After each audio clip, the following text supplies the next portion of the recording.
Buenas tardes. Tenemos la suerte y agradecemos a la doctora Ana López y a la doctora Irene Lafuente su presencia aquí para hablar de la biopsia en odontología.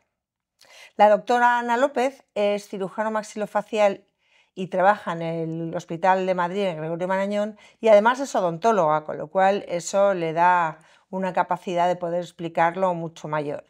Y la doctora Irene Lafuente es odontóloga y además trabaja específicamente en la Universidad del País Vasco sobre medicina oral y anatomía patológica, además de colaborar en un laboratorio específico de anatomía patológica oral. Bueno, pues el tema de hoy es la biopsia, como decíamos, en odontología, y vamos a ir comentando algunas cosas que pueden ser de interés. Doctora Ana López, bienvenida y buenas tardes. ¿La técnica de biopsia es fácil? Bueno, muchas gracias por la invitación. ¿Y la técnica de biopsia es fácil? Pues como buena gallega que soy, te diría que depende. Depende de muchos factores. El primero es conocer la anatomía, saber a qué te enfrentas y saber qué estructuras tenemos a ese nivel y qué nos podemos encontrar.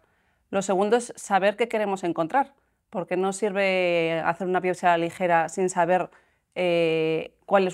sin tener una impresión diagnóstica. Entonces es muy importante conocer las enfermedades y las patologías que podemos diagnosticar. Otro de los factores te podría decir que es tener los recursos, tener un patólogo de confianza que tenga pues, no solo una técnica de hematoxilina y eosina, que pueda pues hacer inmunistoquímica, que pueda hacer, pues determinar si tiene a lo mejor una infección por virus de papiloma humano. Entonces tener recursos me parece importante y además saber tener los recursos en el sitio donde lo vayas a hacer, porque pueden surgir incluso hasta complicaciones. Entonces tenemos que estar preparados no solo a nivel técnico, sino con conocimientos y contar con un equipo de apoyo especializado.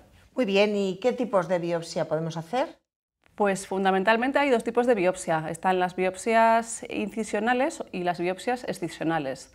Las incisionales es tomar una muestra, una parte representativa de la lesión que queremos filiar, digamos, y una biopsia excisional es aquella en la que vamos a incorporar toda la lesión para su estudio. Está claro que tienen indicaciones completamente diferentes. Una lesión que tenemos claro que es benigna, que es una lesión pequeña, podemos animarnos a hacer una biopsia excisional, pero si sospechamos o tenemos dudas de que pueda ser más agresiva o incluso maligna, la recomendación siempre absoluta va a ser una biopsia incisional. Estupendo. Y a mí me gustaría saber ¿qué importancia tiene que los odontólogos hagan biopsias realmente? Pues yo creo que la importancia es toda, porque hasta un quiste radicular deberíamos de mandarlo a analizar.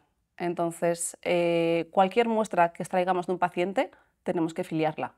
Y es muy importante porque a lo mejor pensamos que estamos haciendo pues, una extracción de un cordal y tiene un quiste dentígero asociado.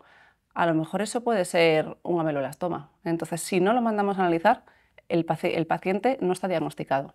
Entonces, sin duda, el volumen de pacientes que se ven en odontología es mucho mayor que el que podemos ver nosotros como cirujanos maxilofaciales. Y al final lo que queremos es el mejor tratamiento posible para el paciente. De todas maneras, ¿habría alguna situación en la que no estaría indicado que un odontólogo hiciera una biopsia?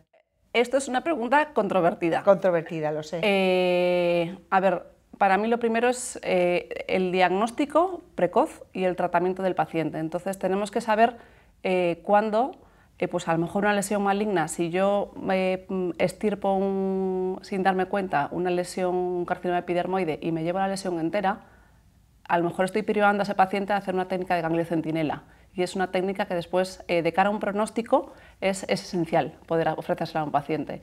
Entonces, como cirujano maxilofacial que soy, que luego puedo llegar a tratar a ese paciente oncológico, a mí me gustaría saber dónde está esa lesión, qué extensión tenía, para poder tratar de la mejor forma posible al paciente.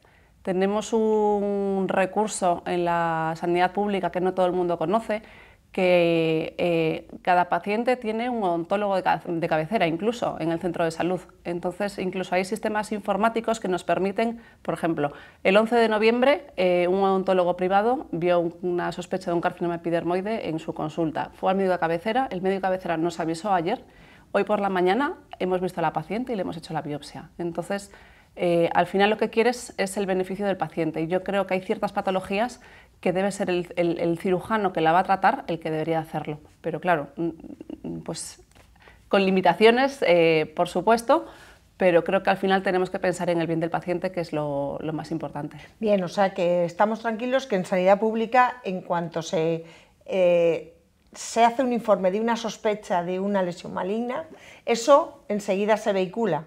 Por supuesto, o sea, nosotros recibimos a diario las derivaciones urgentes y preferentes de los centros de atención primaria. Incluso el odontólogo, si tiene alguna duda, nos puede mandar fotografías de las lesiones, y somos nosotros los que podemos dar cierta preferencia a que llegue el paciente a nosotros, y ese es el objetivo. Si de todas maneras, por lo que yo he entendido, si un odontólogo va a hacer una biopsia de una lesión presuntamente maligna, siempre sería bueno hacer una foto previa y dejar una lesión testigo. Por ejemplo, y no demorar la derivación, si es que lo que queremos es tratar al paciente, entonces siempre intentar derivarlo pronto. Muy bien, muchísimas gracias. Nada. Ahora vamos a contar con la doctora Irene Lafuente y le vamos a preguntar también alguna pregunta controvertida. Es decir, ¿usted cree que el odontólogo que sabe hacer biopsias sabe medicina oral? Bueno, me uno a la doctora Ana en depende, ¿no? Legalmente todos los odontólogos están capacitados para tomar una biopsia, para hacer una biopsia. Ahora, sí que es cierto que hay patologías más específicas que requieren que el clínico que las vaya a tomar tenga un conocimiento específico de lo que está biopsiando. Entonces, una biopsia mal hecha es un mal diagnóstico en muchas ocasiones, desgraciadamente. Entonces, depende si el clínico que la toma, el odontólogo que la va a tomar, sabe lo que está biopsiando y tiene conocimiento de la patología que sospecha, sí, pero si no, pues desgraciadamente algunas veces no. Claro, es que se toma la biopsia como con esto ya voy a saber lo que es y voy a saber lo que tengo que hacer. Sí. Y el interpretar el informe que va a mandar el patólogo de la biopsia también tiene su intríngulis. Claro, es lo que ya hemos comentado un rato, ¿no? El odontólogo, el clínico, tiene que saber lo que está biopsiando. La interpretación de la biopsia, hombre, el patólogo o la patóloga va a intentar redactarlo lo más comprensiblemente para que el lector, el clínico, la entienda. Y si es buen patólogo, pues al final suele poner una nota explicatoria para ayudar al clínico en su manejo, qué es lo que le recomienda y qué es lo que no le recomienda. Pero la última responsabilidad es del clínico. El clínico decide cómo va a tratar a ese paciente y cómo va a manejar ese paciente.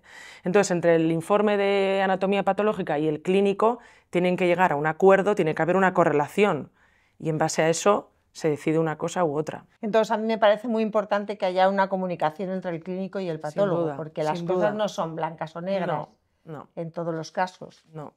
Me parece muy importante. Lo que pasa es que quizá no se habla mucho de la interpretación de los resultados de biopsia. Se habla de cómo hacerla, de en qué casos, pero los resultados, sí, yo creo que es algo que no...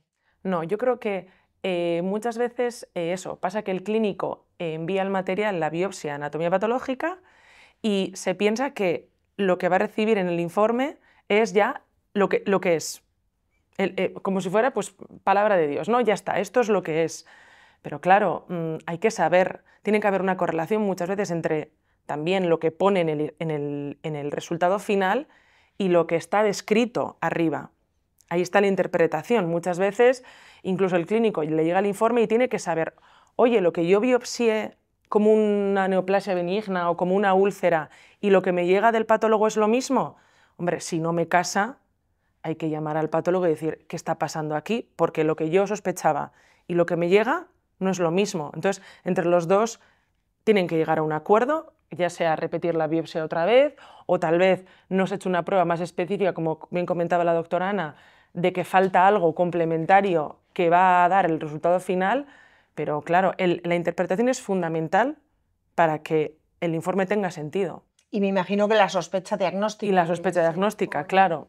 Tiene que inclinar claro, un poco al patólogo a buscar una cosa u otra. Claro, el informe tiene que ir con un diagnóstico clínico, es lo que comentábamos. Si no sabes lo que estás sospechando, es que es fundamental, porque eso en muchas ocasiones guía al patólogo o a la patóloga de lo que está viendo por el microscopio. Como decíamos también, que no todo es blanco y negro. Hay veces No. que el resultado lo que ofrece es una displasia moderada. Claro. El clínico tiene que saber qué hace con eso. Eso es. Porque si le hace la biopsia, se arriesga a que le manden eso y tiene que saber. Eso es. Bueno, pues muchas gracias por habernos escuchado y os esperamos en el próximo Coemercorp.